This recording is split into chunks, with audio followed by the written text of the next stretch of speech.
Nobody expected Joe Rogan and Candace Owens to ever team up on anything not like this. Not with this energy. Not with this level of urgency. But today, everything changed. The internet erupted. Political channels froze mid-upload. Commentators started deleting takes. And Charlie Kirk's widow, the woman people thought was finally quieting down, just got pulled into the biggest explosion of the year. Because Joe and Candace didn't just talk about her. They didn't just criticize her. They didn't just react to the rumors. They dropped new evidence. Evidence nobody expected to exist. Evidence people close to Erica thought was buried, erased, or destroyed forever. And the moment Joe said, "We've got something nobody has seen before," the entire internet stopped breathing. Screens froze. Chats blew up. Phones started buzzing non-stop. People ran to Twitter like a fire alarm just went off. Because the clip they played on air blurred, redacted, but unmistakably tied to Erica Kirk, changed everything. It wasn't a rumor. It wasn't fan speculation. It wasn't an edited montage. It was real, recorded, unreleased. And Joe and Candace claim it connects directly to the days leading up to Charlie's death. The audio snippet Joe played? You could hear a voice whispered, frantic, saying, "Don't let her near the documents. She knows too much." Candace froze. Joe leaned in. And the entire studio went silent. Who was talking? Who were they trying to keep away?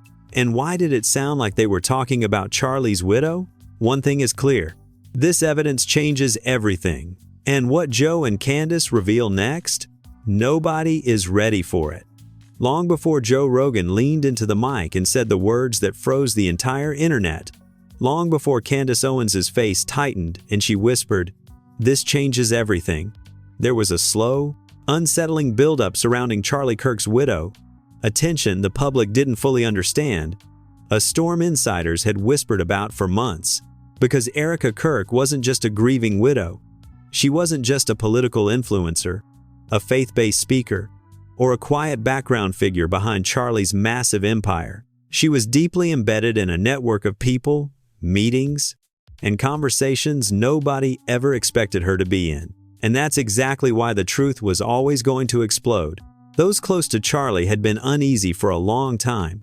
They noticed Erica slipping into rooms she wasn't supposed to enter. They noticed her getting calls from names far above her social ranking. They noticed she would disappear during high-level retreats and return looking shaken, distracted, or outright terrified. At first, people excused it as grief or burnout. But the more they observed, the more obvious it became. Erica wasn't overwhelmed. She was involved.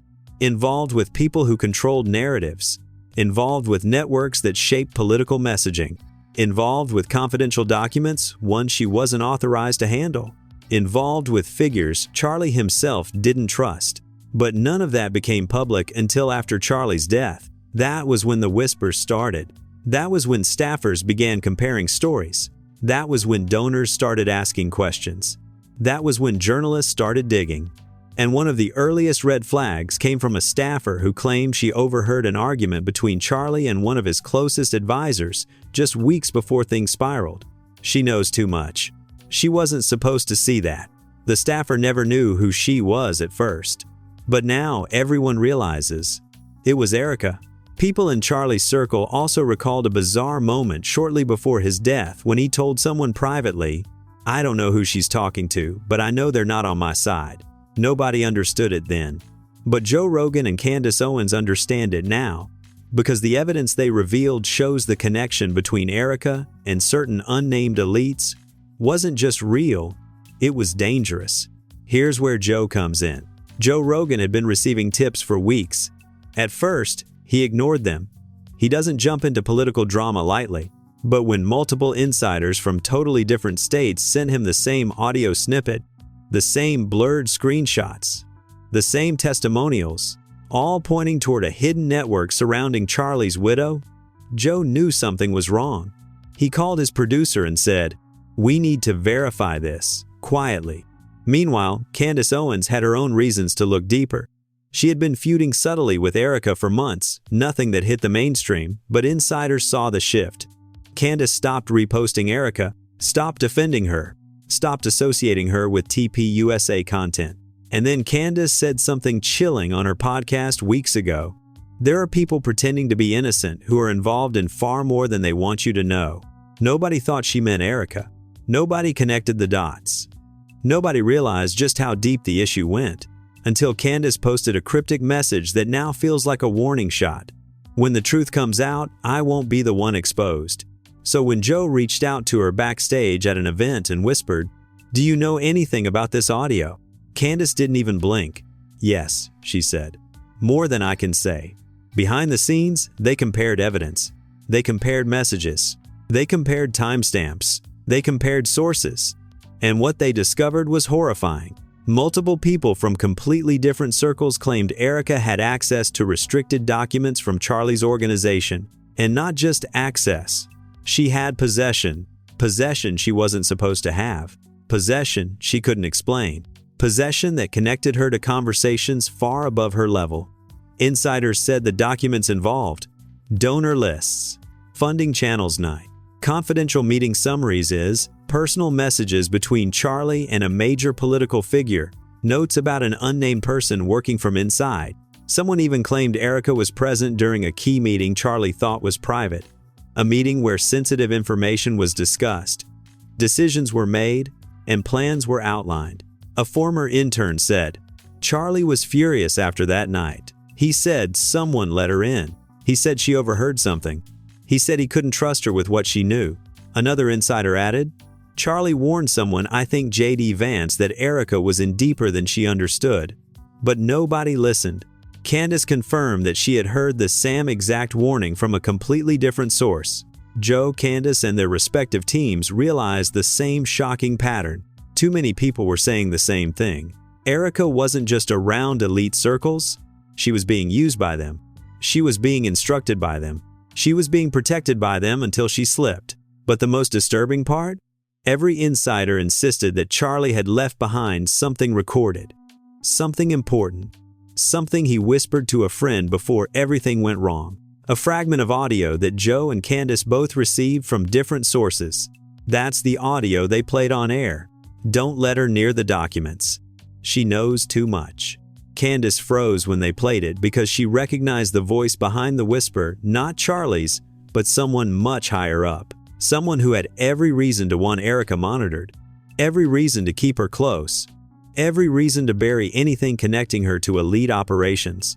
And now Joe and Candace aren't just exposing rumors. They're exposing the people Erica was involved with. People Charlie didn't trust. People Candace feared. People Joe suspected for months. People who knew what Erica was carrying, the same people who tried to warn others she was becoming a problem. Now the entire world is finally waking up to the fact that something sinister was happening behind the scenes. And the truth Joe and Candace hinted at is only the beginning. The moment Joe Rogan and Candace Owens played that whispered audio clip, the one saying, "Don't let her near the documents. She knows too much," the entire political internet went into meltdown. You could feel the panic ripple from platform to platform like an electric shock. People weren't confused. They weren't debating. They were terrified. Because everyone recognized the tone of the voice in the clip. Not panicked, not angry, not confused. It was cold, strategic, calculated. The kind of voice belonging to someone used to giving orders in shadows. The kind of voice that should never mention Charlie's widow. And that's exactly why Joe paused the clip mid-show, leaned forward and whispered, "Whoever said this wasn't scared of Charlie. They were scared of her." Candace's face went stiff, the slightest twitch in her jaw revealing more than she intended. She knew that voice. Joe suspected she did. But the audience didn't know that the next few minutes were about to blow the entire story open. Because Joe didn't stop at the audio. He had more. And he waited until Candace gave a subtle nod, a silent agreement between them, a rare alliance forged not out of politics but out of mutual fear, before he dropped the next bomb. He said, "There's a video clip, unreleased, not the stuff that leaked last time. This one is from Charlie's last private retreat." Candace reached for her water, hands slightly trembling, a tiny movement she hoped the camera wouldn't catch. But viewers caught it, and the comments exploded instantly. What does Candace know? Why is she shaking? What video? Is this connected to the file? Joe took a deep breath and continued, "This clip was sent to me anonymously. We verified the metadata. The timestamp places it in the same room where Charlie held his final strategy meeting." Candace whispered, "The room she wasn't supposed to be in." Joe nodded, and then he played the next part. Not audio, not for the public, but for Candace live on air. A blurred video, grainy but real, silent but timestamped. The studio lights reflected on Candace's face as she watched. Her eyes widened, her jaw tensed. She covered her mouth without realizing the cameras were still rolling. Joe didn't show the footage to the public, not yet, but he described what Candace reacted to. He said, "She's in the room, standing in the corner, watching everything. The internet lost it. Who is she? Is it Erica? Charlie's widow was there? What was she doing? Why would she be in that meeting?" Candace slowly lowered her hand and finally spoke, voice strained. "She was there before the others came in. She was hiding, not invited, not included, not briefed. Hiding." Joe confirmed it. "She was recording. You can see her hand position. You can see the angle. She was filming something." Then he dropped the line that sent shockwaves through every political channel. "She wasn't the one being watched. She was the one watching." Candace quietly murmured, "This confirms it," she knew. But the real twist began when Joe pulled up a second piece of evidence, a text thread between two unnamed senior staffers from Charlie's organization. The text said, "She saw him hand over the documents. Why was she even in that room? He said she wasn't supposed to see any of that. How did she get the copy?" And then the last text, "If this gets out, we're all done. Done." An organization collapsing, a cover-up unraveling, people scrambling, because someone handed documents to someone else, and Erica saw it. Candace read the text aloud, and the studio fell silent. Joe then revealed something even darker. "We reached out to one of the staffers. He agreed to talk anonymously." Candace's eyes widened again. "He said Erica wasn't just accidentally involved. She was deliberately inserted. Someone wanted her in that room."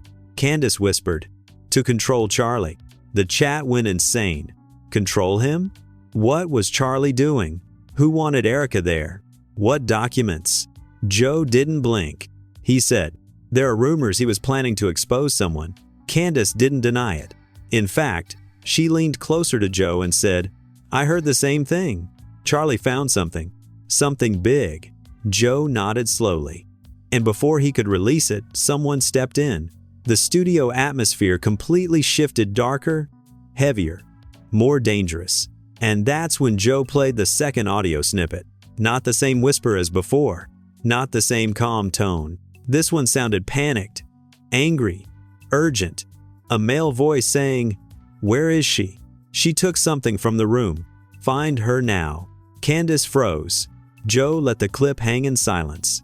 Then he said the sentence that stunned the nation. They weren't talking about Charlie. They were talking about Erica. The chat exploded. What did she take? What did she steal? What documents? What did the elites give Charlie? Is this about the file?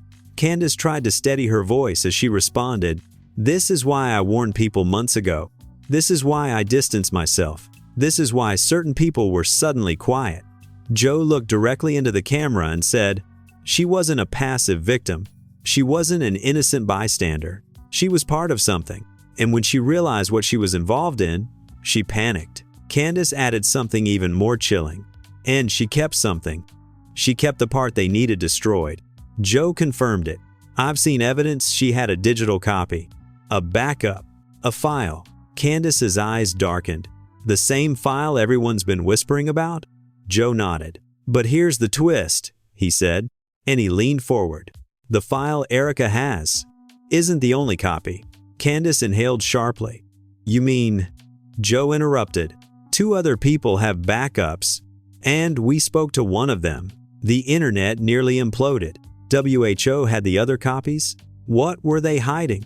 Why did Erica panic? Why was Charlie worried? Why did elites threaten her? Why did someone whisper she knew too much? What is in that file?" Joe dropped the first a major twist. The file doesn't just implicate one elite figure. It implicates three. Candace shut her eyes hard. They're going to come after us for saying this. Joe didn't look afraid. They already tried. And then he said it. The truth isn't coming. The truth is already out. But the twist wasn't finished. Joe revealed there was a third snippet, a message from a terrified insider who warned, "She's not safe." They know she still has the file. Candace ended the segment with one chilling statement. If the public sees that file, everything changes. And now the world knows. Erica didn't just witness something. She didn't just overhear something. She didn't just panic. She stole the one thing that could destroy some of the most powerful people in the political world. And those people? Now they want it back, at any cost. The fallout from Joe Rogan and Candace Owens' evidence drop didn't build slowly, it erupted instantly, like someone had hit a nuclear switch. Every newsfeed, political podcast, and influencer channel went into meltdown mode as people realized. This wasn't speculation anymore. This wasn't maybe Erica knew something. This wasn't maybe Charlie was worried. This was proof. Proof Erica had been in the room. Proof she had recorded something. Proof she took something. Proof someone powerful wanted her silenced. But nobody understood just how deep the danger ran. Until the next wave of leaks hit. It began quietly, a shadow account on Twitter.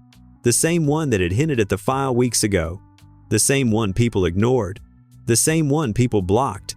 The same one that posted one sentence that now felt prophetic. She didn't just take the file. She took the wrong one. Nobody knew what that meant. Until tonight. Because the shadow account resurfaced and dropped a screenshot, a file directory from a device belonging to someone in Charlie's organization. 3 folders. 3 names. 3 projects. One folder was labeled CK Protocol A. Second folder, CK Protocol B. Third folder, CK Private Red.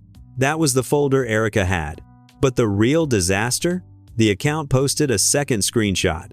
The Private Red folder wasn't the most sensitive file. There was a 4th folder, one hidden behind encryption. CK Forbidden Archive. People lost their minds. Forbidden? Archive? What was Charlie hiding? What was too sensitive for even his own team? The account captioned the image with, "She took the wrong folder. She wasn't meant to have red. She was meant to have blue." Blue? What blue folder? The internet spiraled. Creators were arguing. Journalists were dissecting metadata. Tech experts were slowing down Joe's audio drop frame by frame. But then the next insider leaked something that flipped the entire story upside down. Erica didn't just take one file. She took 2. One from the private Reddit folder and one from the hidden folder that Charlie never meant anyone to see. A former staffer posted. She didn't even know what she grabbed. She thought she was taking something minor. She accidentally took the most dangerous file. Accidentally. This changed everything. Erica wasn't a mastermind. She wasn't an operative. She wasn't intentionally exposing elites. She panicked, grabbed documents, and fled without realizing she had taken something that could shatter the entire elite network Charlie had been circling around. Joe Rogan hinted at this when he said, "She took the part they needed destroyed." But now the truth was bigger. She took the part they needed hidden. A part even Charlie feared. That's when the second major twist began. A new video fragment leaked, this time from a completely different source. Someone who claimed to be part of Charlie's inner digital team. The clip was only 9 seconds long, but the visuals made the internet scream. It showed a man slamming a folder onto a table, Charlie in the corner, pacing, agitated. A third person standing between them, face blurred. Charlie's voice was shaky. "She cannot see this. She cannot know what's in here." The blurred man responded, "Then keep her close. Make her feel trusted." The clip cut abruptly. WHO were they talking about? Erica. And in that moment, the internet realized Charlie wasn't trying to protect himself. He was trying to protect her. But from who? But from what? Why did Charlie think seeing the content of the blue folder would destroy her? Why did the blurred man insist on manipulating her with trust? Why did Charlie panic so intensely?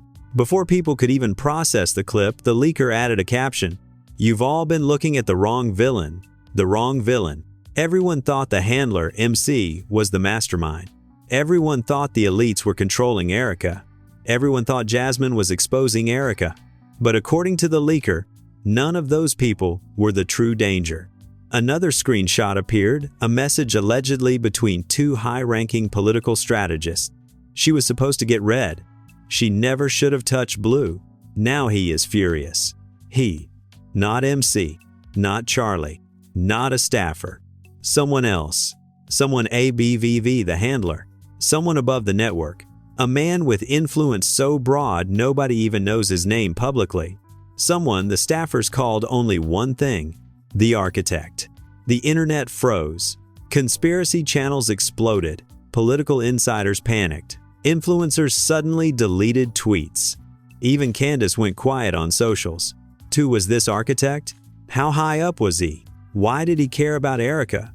What was in the blue folder? What did Charlie fear she'd see? Why did Joe say 3 people were implicated? Why did the leaker say this architect was furious?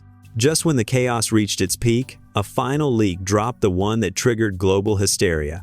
It was an audio message, muffled, glitchy, low quality, but real. A man's voice, deep, calm, terrifying, saying, "You should have left her out of this." The girl wasn't supposed to see the plan. The plan. What plan? The file? The documents? The meeting Charlie held? The conspiracy Joe hinted at? The donor network? The cover-up? And the man wasn't finished. He said, "She has what I need. Find her. Bring her in. Get the blue folder before she realizes what she has. Bring her in. Bring her where?" And the last sentence, the one that blew the story into another dimension: "If she opens that file, she dies." The internet nearly collapsed. People were posting live reactions, screaming, crying, shaking, panicking. Influencers begged Erica to go to the police. Some begged Joe and Candace to release everything now. Some warned them to stay silent. But Joe wasn't intimidated. He ended his show with one chilling message: "You heard it. She's in danger, and we will not stop exposing this." And Candace, voice shaking, added, "There's more. A lot more. This doesn't end with Charlie, or Erica, or MC. This goes higher." The story had blown past rumors, blown past political drama, blown past influencer culture. The architect was now hunting Erica. The blue folder was still missing, and the truth inside that file could destroy everyone involved.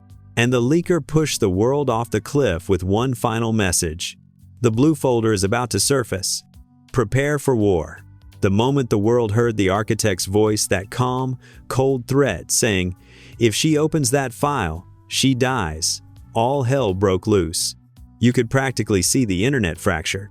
Every corner of social media, from political Twitter to Reddit to TikTok to influencer group chats, exploded into panic, disbelief, and absolute chaos. Memes disappeared. Jokes died instantly. This wasn't drama anymore. This was a crisis. People weren't laughing. They weren't speculating. They were terrified. Influencers who had mocked Erica for months suddenly went silent. Political commentators who once slammed her were deleting their posts in real time. And Erica's so-called friends? They were scrambling, some defending her, others distancing themselves, and a few outright panicking in private messages that immediately leaked. One message showed an influencer typing, "We have to find her. If he's involved, Erica is in real danger." Another message from someone in Charlie's old circle said, "I told everyone she wasn't safe around them." No one listened. A third from a political advisor, "Stop posting about her. We're being watched." But the real eruption came from the political establishment. Within an hour of the architect's audio leaking, 3 major conservative organizations released vague, panic statements. "We had no involvement with any private documents. We do not condone unauthorized recordings. We distance ourselves from any internal conflicts." Every statement was worse than the last because none of them addressed the actual problem: the blue folder, the file Erica accidentally took, the file Charlie tried to hide, the file the architect wanted back. The file, insiders claimed, contains the plan. No one knew what the plan was, but everyone knew if Charlie feared it, if the elites protected it, and if the architect threatened someone's life over it, it was catastrophic. Political podcasters began whispering for the first time ever. This might involve people way higher up. This might touch donors. This might touch strategists. This might touch campaigns. This might touch intelligence. And then a very popular right-wing commentator said something that made every viewer's blood run cold. If this file is what I think it is, this could be the end of multiple careers, maybe more. But the panic wasn't confined to the political world. The entertainment world chimed in. Celebrities posted, "This scares me. Someone needs to protect that woman. This is beyond politics. This is a conspiracy unraveling in real time." Even the mainstream media, the ones who usually ignore influencer drama, smelled blood in the water. CNN, Fox, MSNBC, Newsmax, NBC, and AP all posted alerts. New evidence emerges in Charlie Kirk fallout. Anonymous leak hints at underground political operation. Unverified audio raises concerns about encrypted files. But the most chilling article came from a major investigative reporter. 3 sources confirm the blue folder contains information that could destabilize a high-level network. And then she added, "I have reason to believe Erica did not fully understand what she took." While the media frenzy grew, the political world began collapsing into factions. Some defended Erica. She's a victim. She didn't know. She needs protection. Others attacked her. She stole classified material. She's the reason Charlie was paranoid. She put everyone at risk. But the most frightening reaction came from the insiders. One leaked comment from a donor. "If they don't silence her first, the file will destroy half of us." Another from a strategist. "This wasn't supposed to come out. Not now. Not ever." Another from one of MC's associates. "If she still has the blue folder, the architect will make sure she disappears." People started posting, "Someone needs to get her into hiding. Why hasn't she spoken? Is Erica safe? Is she still in the country? Someone check on her now." Rumors claimed she was staying with a pastor. Others said she fled the state. Some claimed Joe Rogan sent security. Others insisted Candace was texting her behind the scenes. But no one knew where she actually was. Then a new panic began. What if Erica already opened the blue folder? What if she knew the truth? What if she saw something that could expose the architect? What if she realized how deep she was involved without knowing? What if she tried to warn someone before going silent? That's when another insider dropped a terrifying message. She didn't run. She was taken. Taken? Taken by who? The leaker added. Her phone got pinged from a secure location. Not police. Not friends. Not family. People went wild. Some speculated the architect's team intercepted her. Others thought someone from Charlie's inner circle was protecting her. Some feared she was silenced. Others believed she was negotiating. Meanwhile, Joe Rogan posted, "We're not stopping. We're going deeper." Candace posted, "There is more coming." And they know it. Screenshots from the architect's associate leaked next. "Lock everything down. Nobody talks. Find the other 2 copies. Other 2 copies. The political world froze. Everyone had assumed Erica had the only copy. Now the entire landscape changed. 3 people had access to the blue folder. And the architect's message said, "Retrieve all 3 or eliminate the threat." The internet went into hysteria. WHO were the other 2? Where were they hiding? Did they go silent too? Were they connected to Charlie? Were they helping Erica? Were they planning to release the file?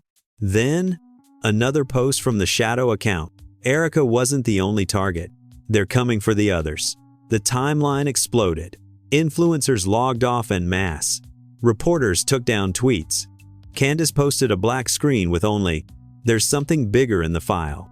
And Joe added, "She wasn't supposed to see what Charlie discovered." The panic reached its peak when one final leak dropped.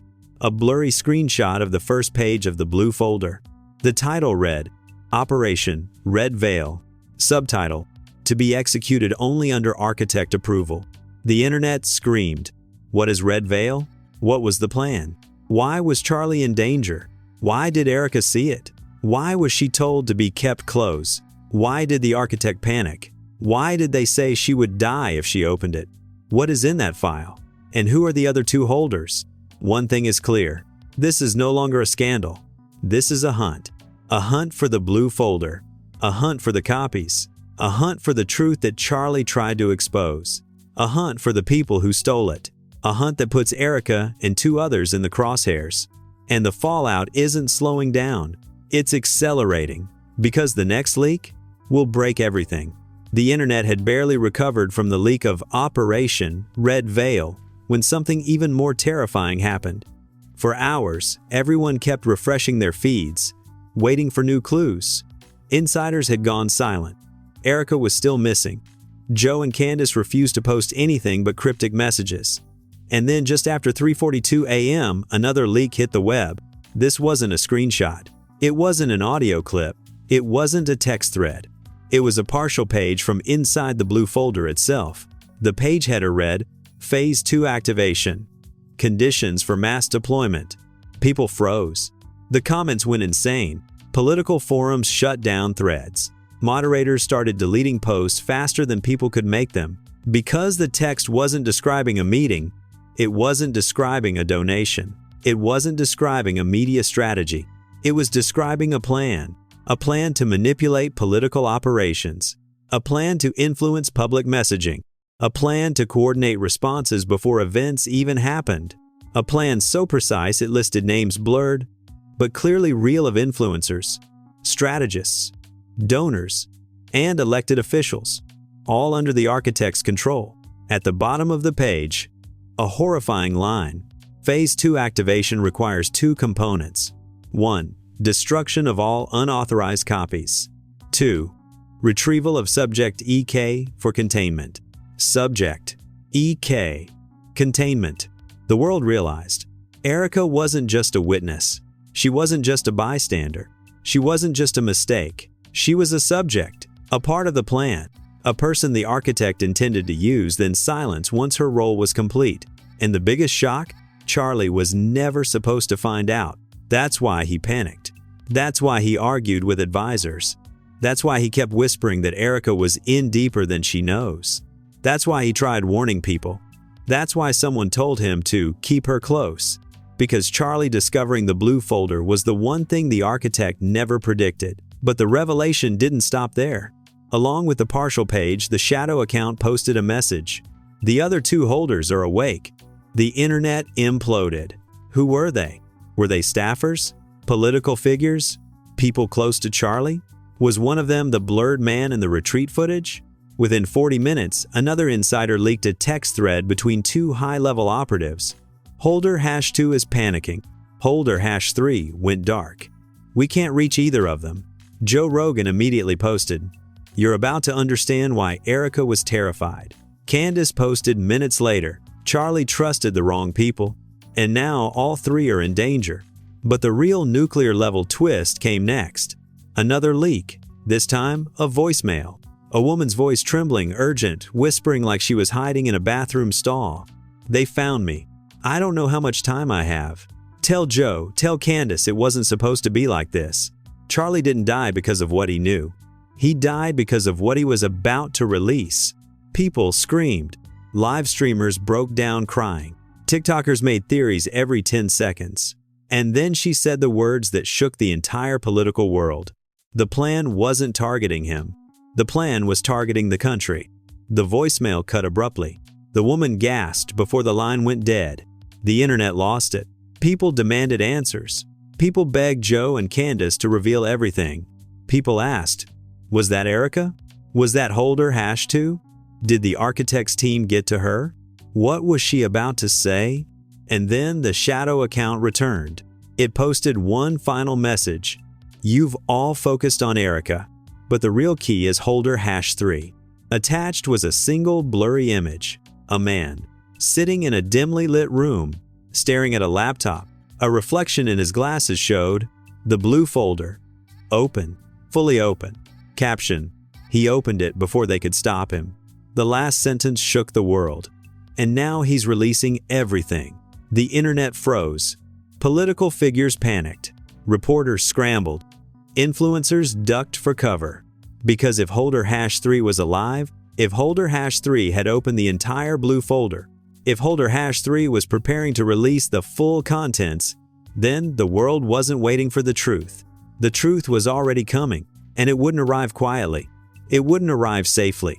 It wouldn't arrive with warning.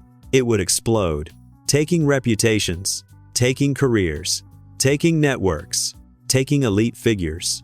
taking the architect, and maybe even taking Erica. The episode ends here because the next moment will decide everything. Will Holder #3 leak the file? Will the architect strike first? Will Erica survive long enough to speak? Will Joe and Candace reveal their final piece of evidence? The world is seconds away from collapse, and the next update will rewrite everything you thought you knew. And now you see exactly why the internet is frozen, why politicians are silent, why influencers are suddenly taking breaks, why donors are locking their accounts, why Joe Rogan and Candace Owens are refusing to go offline, why Erica Kirk has vanished without a single trace, and why Holder #3, the person nobody expected, is now the most hunted individual in the entire political world. Because the blue folder isn't a rumor. It isn't a conspiracy theory. It isn't a fake leak. It's real. It's open. And it contains everything the architect tried to bury. If Holder #3 uploads the full contents, even for a single second, the world will never be the same. Political careers will end overnight. Networks will collapse.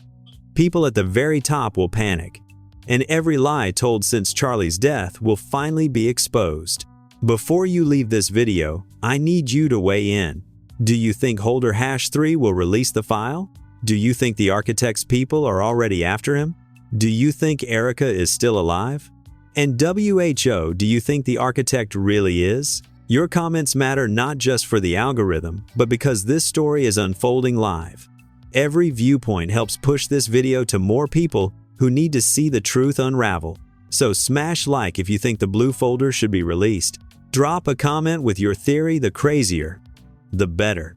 Share this video so more people see what Joe Rogan and Candace Owens uncovered. And subscribe with notifications on, because the very moment Holder #3 moves, the second the architect retaliates, the instant Erica surfaces, or the full file leaks, I'll be right here breaking it all down in real time. This isn't the end. This is the moment before the explosion. Stay alert, stay ready, and stay tuned, because the next update will change everything.